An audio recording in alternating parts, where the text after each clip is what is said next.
La perversion des adolescents prend des proportions inquiétantes dans le milieu éducatif. Au moins 2 vidéos pornographiques par semaine concernant les jeunes circulent sur la toile. Un phénomène qui met cette jeunesse en danger. Les enfants eux-mêmes qui sont animés par le désir de découverte en raison de leur environnement et de l'influence. Cette découverte ne s'accompagne pas d'un encadrement au niveau de la structure familiale qui serait une forme d'éducation à la sexualité.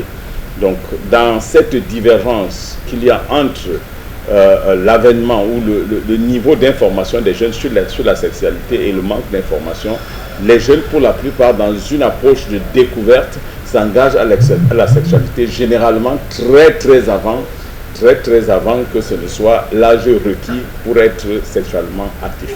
La question se pose à ce jour si ces temples de savoir reflètent encore l'encadrement et la formation des jeunes. La semaine de la jeunesse, une période attractive au cours de laquelle on enregistre plus de dépravation. L'école est la reproduction de la société.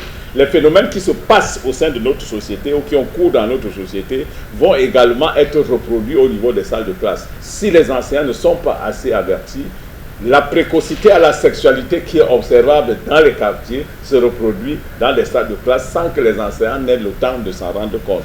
Selon les sociologues, l'influence des nouvelles technologies, le manque d'encadrement au sein de la cellule familiale sont entre autres les causes de ce goût poussé de la perversion.